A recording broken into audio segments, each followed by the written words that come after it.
Het gaat omtrent hoe het weer een artikel die in Times is gekomen over de bezorgdheid van de financiële administrateur.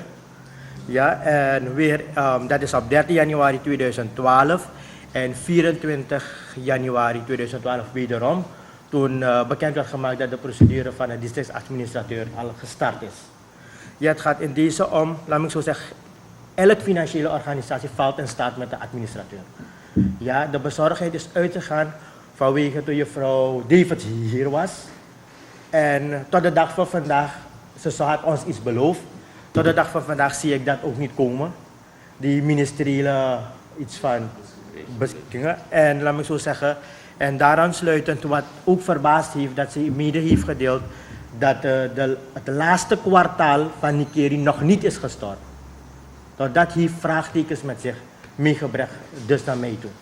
Vooral als je terugblikt dat hier in de vergadering, dat is gebeurd op 9 november, ja, bij een mededeling, waar de DC mededeelt, ja, dat een Isuzu D-Max gekocht moet worden voor de districtscommissaris. Ja, waarop ik ook wil wijzen dat een mededeling nog niet wil zeggen dat het behandeld is.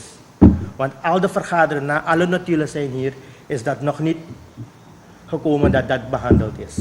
Ja, en verder geeft ze ook, en een Isuzu D-Max is zeker meer dan 10.000 SRD, 100%.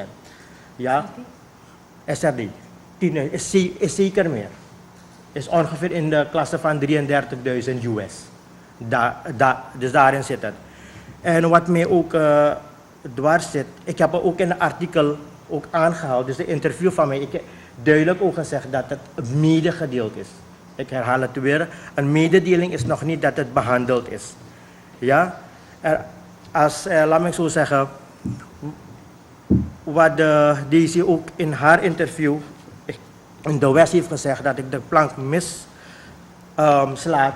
Laat me eens zeggen, we hebben hier altijd, we moeten vergaderen binnen de WRO. Ja, we vergaderen binnen de WRO. En als ze zegt dat er, hoe heet het weer, moet ik het even kijken, het komt van de VP.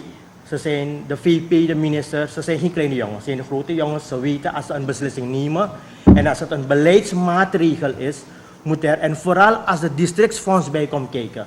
Als je terugblikt naar artikel 40 lid 3, WRO 1989, moeten ze ons in feite, als ze zeggen dat er de districtsfonds komt, per brief of een kennis geven, whatever, een stuk van blijvende waarde hier naartoe zijn gekomen. En dat is nog steeds ook niet gebeurd. En de auto is aangeschaft. Persoonlijk heb ik niets aan die auto. Maar je vraagt je zich af als je achteraf hoort dat er nu inkortingen zijn in hoorzittingen. Ze kunnen niet eens bepaalde hoorzittingen, bepaalde dingen uitvoeren. Dan stelt het weer vraagtekens met zich mee, voorzitter. Wat ook vervelend overkomt, ze heeft ook aangehaald in haar artikel, van er is een hoofd op de afdeling. Ja, ik zet ook vraagtekens, ik weet niet wie daar nu de hoofd is, want in een beschikking van de minister van RO op 13 oktober 2006 staat duidelijk aangegeven dat alleen hoofd op de afdeling de DA is. Dus er kan geen ander DA zijn. Dat ik niet weet. Laat me het zo zeggen, dat ik niet weet. En de andere is, we werken met de interimregeling hier van de decentralisatie, waar daarin ook niet staat aangegeven dat wie de bevoegdheden van de DC van de DA overneemt. Ja? Zij heeft ook aangegeven, ze heeft per wet de bevoegdheid. Die wil ik ook graag hebben, voorzitter, want dan weet ik voortaan, als het bij de wet is, dat wie het ook mag. Want tot nu toe hebben WRO's dat niet aangegeven.